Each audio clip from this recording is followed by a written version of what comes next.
how to not fucking die in difficult situations. And with this being said, hello and welcome back to this episode of the Self-Development with Tactics fucking podcast. Pretty pumped to be here again. Sorry if I'm just maybe looking a little bit sweaty. Even though, by the way, if you have noticed, or if you haven't noticed actually, I've just prepared my light there, so it's directly in front of me. It's just really fucking with my eyes. I'm not gonna lie, it is quite bright, but I hope that I'm just looking a little bit more lighter, even though it is pretty dark in my room. It is really fucking dark in my room. And if I would actually just, I put it is actually from something else. It is some packaging, some plastic, which is not quite transparent, so not fully, so only a little bit. I put it above it so that it is actually as well, that it has this kind of softer light, and that it's not quite so harsh, and it doesn't create so hard shadows like you can see there. It is pretty soft. It's pretty soft, nothing just edgy or something like this. If you would have been interested, I don't fucking know. But yeah, this time we're actually as well going through an ideas.ted.com article, which is about how to not get just choked when you're in a precious, in terms of pressure, not prestigious or not precious, but the pressure when you're in difficult situation. And I quite found because I was just looking for something to go through, quite for not such a not for an hour or something, but still for a pretty long time compared to other days. So I'm just gonna go through this. I hope there's something in it. I just had a look at it quickly. It is quite short, so therefore I'm just able to really kind of talk about what I'm thinking about these things and whether I think they're just true or I think they are not. And so I'm still just fucking interested in what they are presenting and what it is all about. And so let's see. Thank you. There is nothing on the screen. So now it should be there. By the way, I really, really, really, really love, thank you. I really love these small little the graphics they put always there, which have always the same kind of style as you can see there. They're all somehow so like cartoonish or something, and I pretty love them. And they seem to be from Jordan Awen. So maybe you check them out if you just like them as well. Maybe I will do it afterwards. Actually, I don't know. But let's go through this one. So how to not choke under pressure. The right kind of preparation can keep us from stumbling during stressful situations, says cognitive scientist Sian Lee Baylock. Or Cyan, I don't know, it's S-I-A-N, and then Leah with an H at the end, and Baylock with B-E-I-L-O-C-K. This post is part of TED's How to Be a Better Human series, each of which contains a piece of helpful advice from someone in the TED community, so browse through all the posts here. And there's a small little link to all the posts they have. So they quite do have some articles, and they do not have such a big database as, let's say Wikipedia or something, but, or even I don't know, other just websites who kind of have such things or such articles. I don't know. So there are quite a few of them. There aren't too much of them, so it is quite great. So I do not want to complain about it. Definitely not. So, quote unquote, they choked. It is one of the most humiliating things you can say about a person. I quite don't agree. You could just, tell people way different things. Just about all of us have choked at some point in our lives, whether it was during a test, a game, a talk, or a sales call. And boy, do I know the feeling. Growing up, I was an avid athlete. My main sport was soccer, and I was a goalkeeper, which is both the best and the worst position in the field. Which is definitely true, because you have all the responsibility if it is really going to be in a just really kind of difficult situation, because you're the person in the goal. You're quite responsible for not getting a goal or not just, for not getting a goal. You're basically the last line of defense, which is not something great. And it is still a great position because you know, yeah, you know, maybe you have such a good team and you do not have to do anything in a game. But once you do make a mistake, everything is fucked. And this is the whole point there. Let's see. So all eyes are on you, and with that comes the pressure. I distinctly remember one high school game in particular. I was playing for the California State team, which is part of the Olympic Development Program. I was having a great game until I realized that the national coach was standing right behind me. Then everything changed. In a matter of seconds, I went from playing at the top of my ability to the very bottom. I choked under the pressure of feeling those evaluative eyes on me. My team lost and the national coach walked away. Which would be, I assume it is just a really fucked up situation, isn't it? So, have you been in such a situation? Oh, as you can see, here is the plastic that I mentioned. Let's do it like this. Is it? No, it's somehow... No. Like this. Yeah.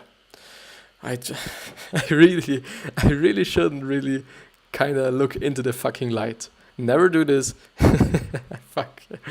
It is so... it is so fucking bright. But yeah.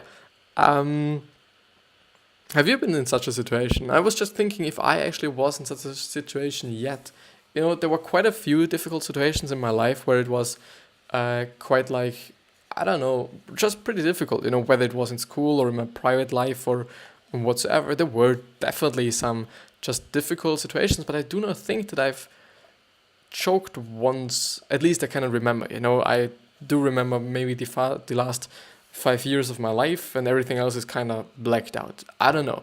I really just have to also take some research on that or make some research on that because I kind of feel like that's not normal.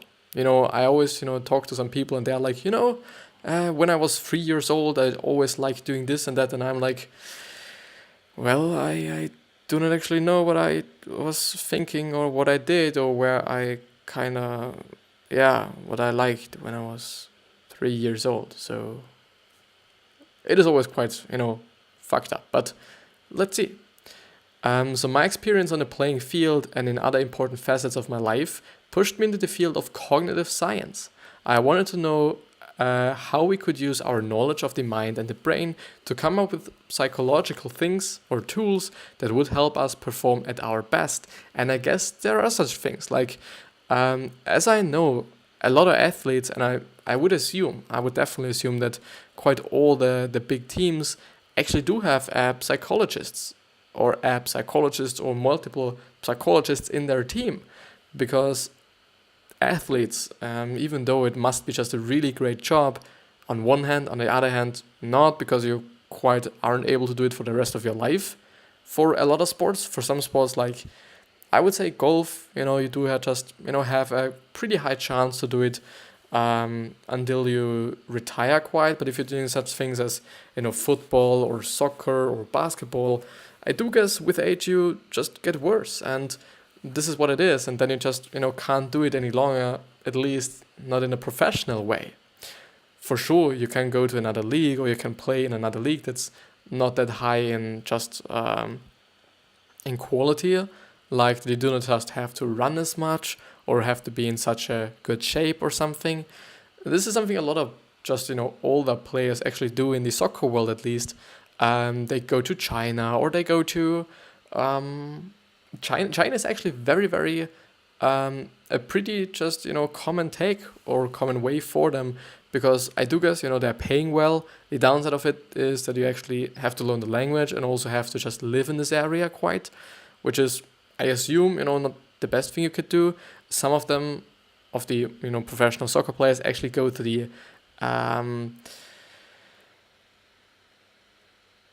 MLM, which is actually the American Football League or Soccer League, and some of them just retire. And, you know, I would still say, okay, it is just pretty fucked up, you know, because it is just tough, I would assume. And I really think, you know, if you've been doing this for the rest of, you know, for the majority of your life, and then you're still like, or just, suddenly like, okay, I can't do it any longer because either I'm injured or I'm old or I'm not good enough or I just, I'm not good enough, like just, because you're old. Like, but I still would say, okay, it is quite fucked up, um, but it's still great. In the first or in the few years you can actually do it. I would say that you're actually able to just kind of earn enough money to be able to quite retire, even in a quite early age, I would say. But yeah, I still think, and I think I know. I'm just assuming now. I think I'm gonna assume it. I'm not particularly sure, but I guess every just professional team has their own psychologists, because athletes are under such a big pressure.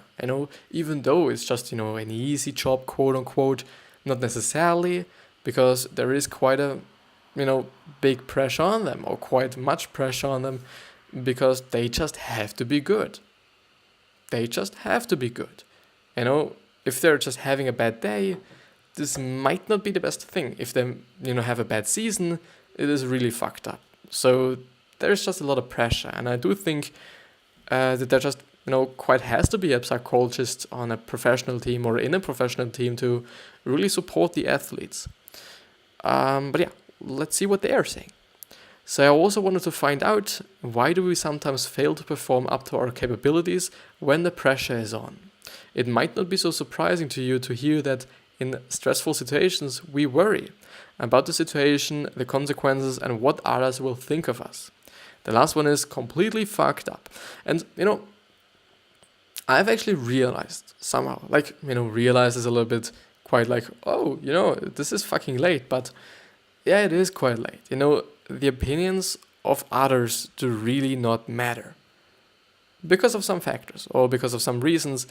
One of the first ones is, or one of the just biggest reasons is that they don't know you. Like, they don't know what's going on in your head. And what's in your head is probably just the majority of what is you, or what your day consists of. Like, all the things that you're thinking over a day must be just 90% of what you're doing this day. So I hope you're just, getting what I actually mean. But, if people actually don't know what you're thinking, this means that they just don't know the majority of who you are, what you're doing, what you stand for, what you believe in, and all these things. And so therefore, actually, this is the first point, and one of the biggest ones. They just don't know what's fucking going on in your head. They're assuming. They totally are assuming. Some people know people pretty well. Some people do completely not know any people. Like, through experience or whatever it will be. Some people just, have the ability to just understand people or know what's going on in their head and all these things. And some people just don't have this kind of ability. But yeah, I think I just, actually, or initially wanted to say something, but I unfortunately have forgotten it. Never mind.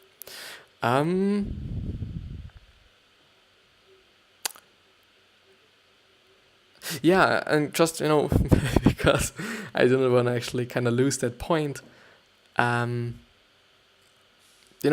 If you really concentrate on what others will think of us, it will really, really, really handicap you in what you're doing or at what you're doing, whether it be the social media thing. Like, if you really worry about what people are thinking about you, you won't just vlog. You won't just film yourself when you're just in the city doing something, even though it might be important for your audience.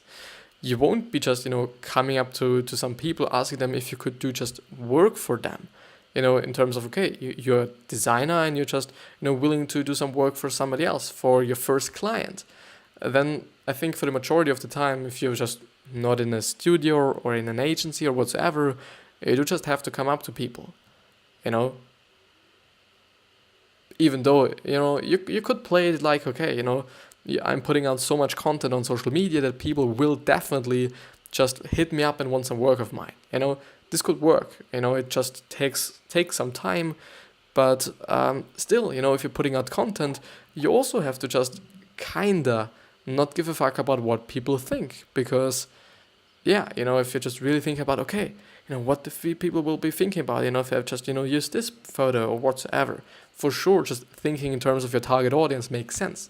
I'm not gonna just, debate on that, but yeah, just kind of being shy or being feared actually of putting out something, because you might think like, okay, some people won't be happy about this, or some people will flame me, or some people will do this and that or whatsoever. But what may surprise you is that we often get in our own way precisely because our worries prompt us to concentrate too much. When we are concerned about performing our best, we may try and control aspects of what we are doing that are best left on autopilot and outside conscious awareness. As a result, we mess up. And that's actually true. And I think that's especially true in terms of, just had to look at how much it actually is, so that I'm not quite, I will totally go through this one. It just depends on how long it will take me. It is actually the truth, and I do really guess that, if you're an athlete and if you're just doing sports in general, it is really, really important to not quite keep attention to everything, like your movement or just some things that are just quite, they come natural to you as an athlete, which is totally common, and I understand these things. It's the same thing as some people are naturally good at speaking, some people are naturally good at, something else, and athletes, and they have a talent in what they're doing most of the time. Sometimes they do just, have worked for such a, long period of time that they're actually as good as talented people who haven't worked as much. But yeah, some things really should be unconscious. So my research team and I have studied this phenomenon of overattention, which we call paralysis by analysis. In one study, we asked college soccer players to dribble a soccer ball and to pay attention to an aspect of their performance that they wouldn't otherwise attend to. And specifically, we asked them to pay attention to what side of their foot was contacting the ball. We found that then we drew their attention to the step-by-step details of what they were doing. Their performance was slower and more error-prone. Much of this paralysis by analysis comes down to activity in our prefrontal cortex, the front part of our brain that sits over our eyes. While it usually helps us focusing in positive ways, it often gets hooked on the wrong things. In basketball, the term unconscious is used to describe a shooter who just can't seem to miss a shot. NBA All-Star Tim Duncan? I'm very sorry. I'm really sorry if I'm bothering someone by not actually being able to kind of pronounce his name. Tim Duncan, I would say, has said, when you have to stop and think, that's when you mess up. In dance, the great choreographer George Balanchini. No, it wouldn't be George, but would it be George? Jorge Balanchini? I would even say, I think he's Italian, I don't fucking know. He used to urge his dancers, don't think, just do. When the pressure is on, we frequently try and control what we are doing in a way that leads to worse performance. So how do we unhook our brains? And I think this is a really good question. Like, how would you not pay attention to something? Like, yeah.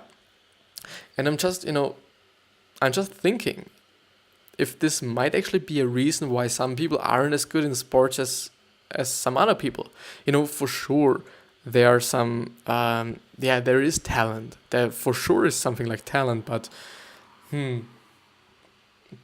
couldn't it be the case that, those people that are actually talented do not actually pay any attention to what they are doing, and those people who aren't good in sports actually pay too much attention because, somehow they, got told, or somehow they just, do it so that they mess up. This could actually be the case somehow. Would be interesting. Would very, very, very Interesting, would be very interesting.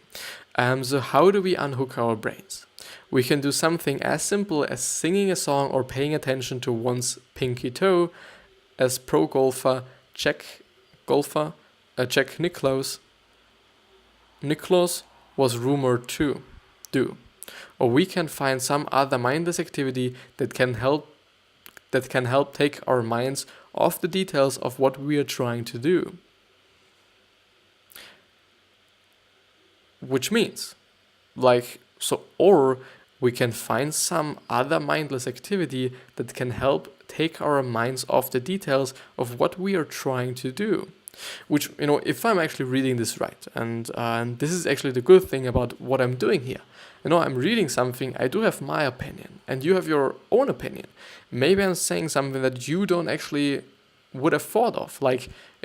I'm just maybe creating another perspective as you're thinking about certain things like this.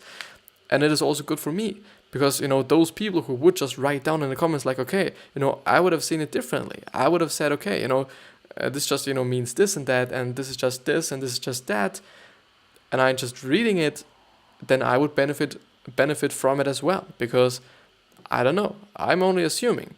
And what I'm assuming is that they actually mean, that you should pay attention to something else. Not to what you're doing at this time, or not what you're willing to do, but on something else which is mindless. So, if you're in the field, let's say, where I would actually say football, because I don't know if there's so much, soccer players actually just listening to me. So therefore, football players, if they have the ball and if they are running,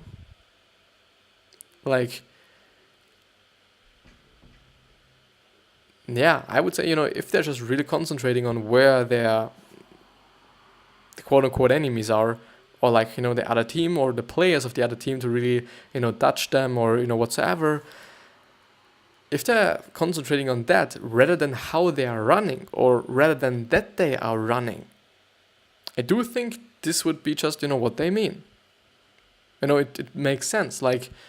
You're obviously paying attention to people, to where they are and some shit like this, but you're not really concentrating on you running.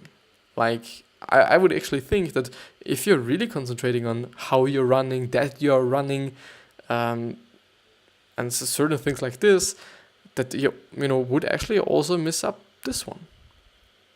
But yeah, so another strategy requires closing the gap between training and competition so we can get used to that feeling of all eyes on us. This means practicing under the conditions that we know we'll be performing under. Whether we are going ready for an exam or a talk, we can put ourselves in a situation of the future stress. We can put ourselves in a simulation of the future stressful situation. And if you're taking a test, periodically close the book while you're studying and practice retrieving the answer from memory in a set amount of time. Which is actually, by the way, one of the things that are very, very, very important when you're learning something, at my point of view. I'm still a student, and I guess I just, know what I'm talking about. What helps me all the time is that I'm actually making myself a test. Actually, I'm not really writing down anything because this would just, take way too much time of mine. But I'm just, as they say, I'm closing the book, or I'm just, putting my sheets away, or I'm just, putting away the PDFs or whatever I'm learning. And especially writing it down. I think there are just two just, good parts about what they're saying. And the first one is actually, you're actually testing yourself if you know what you should know.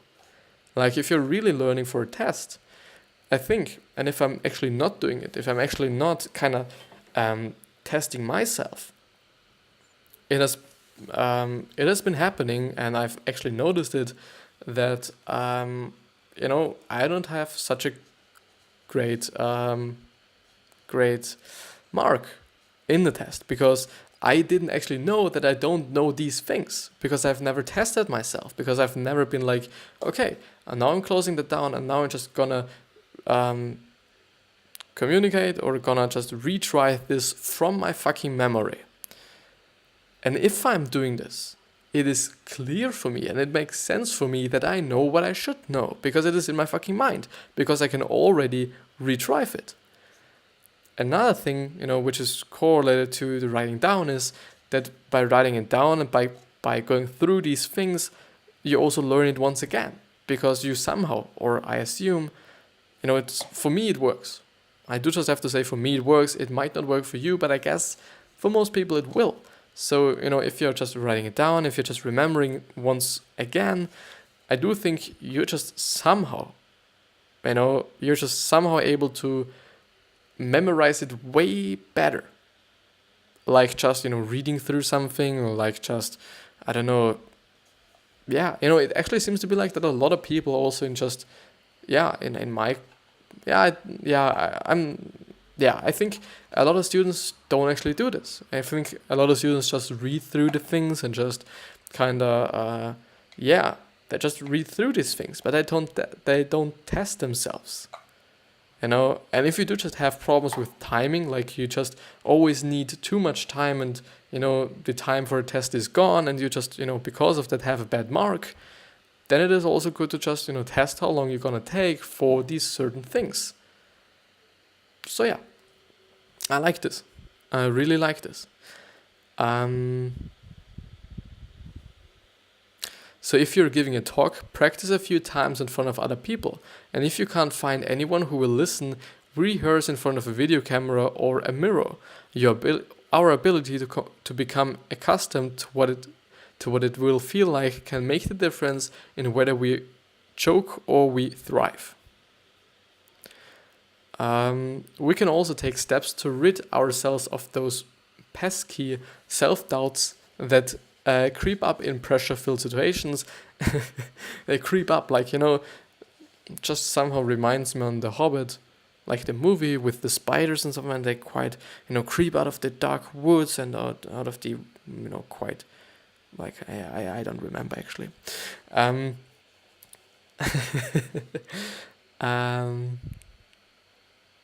Where did I stop? Or where have I stopped actually? Fill situations and lead to paralysis by analysis. So researchers have discovered that simply writing down our thoughts and worries before the stressful event can help download them from our minds. Journaling or jotting, which is Jotting, your thoughts on paper or on your phone can make it less likely they will pop up and distract you during the moments that count. Which somehow means for me, okay, if you're learning something, you should actually not write something down because you won't remember it because it's gone. It's out of your fucking mind. But I think it's, only the thing for bad things. Maybe they are in your mind, before this stressful situation, but you just don't realize somehow. And if you're writing them down, you fully realize what's going on in your head, because this was actually something that I've been talking about in another episode and another ideas.that.com article about decluttering your brain. I've also named the episode like this, so maybe you just look it up, which is basically about how you can actually declutter your brain, which was quite interesting. And one of the main things that was telling you, or telling me as well, was actually writing the things down, like organizing your brain and organizing just your brain by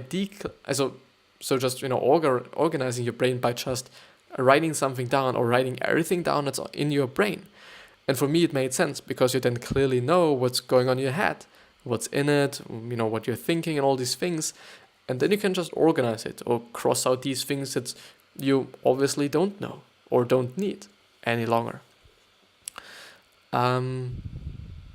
Fast forward from my high school soccer game to my freshman year in college, I was in a chemistry class for science majors and I did not belong there. Even though I studied for my first midterm exam, I bombed. I got the single worst grade in a class of 400 students. Not was I convinced I shouldn't be a science major, but I thought about dropping out of college altogether. Instead, I changed what I did.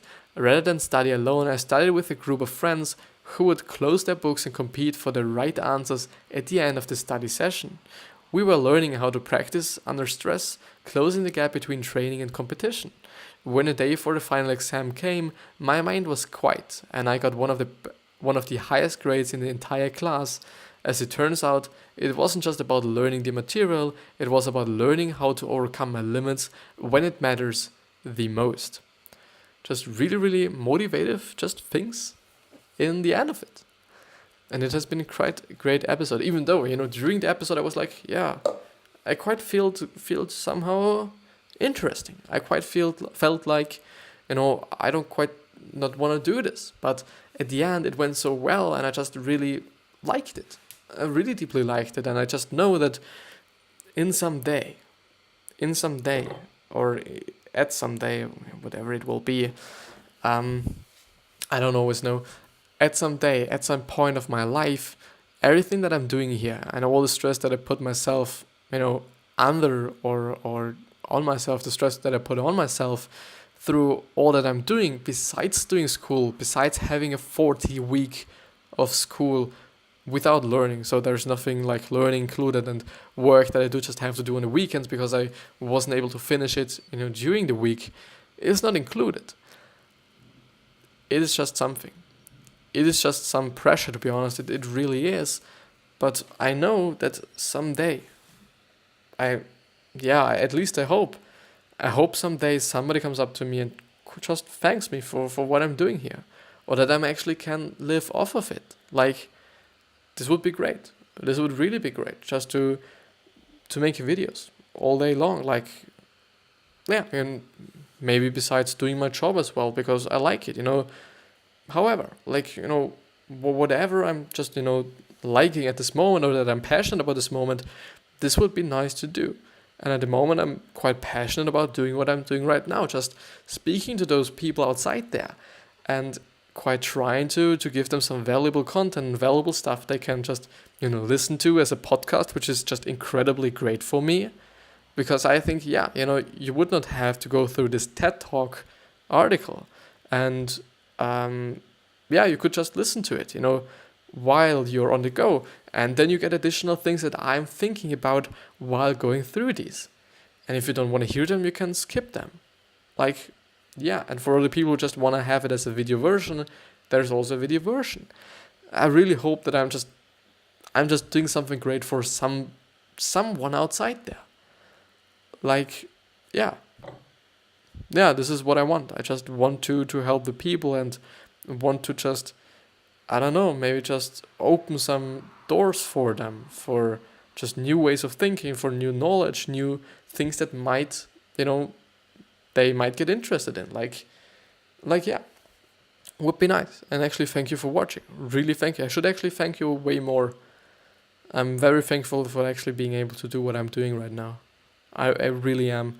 Because this is not normal, I do have everything that I need for doing what I'm doing right now, and it could be way worse. The content that I'm putting out could be way worse. It's already pretty great, I'm not gonna lie. It's not the best. I'm just using my fucking phone as a microphone.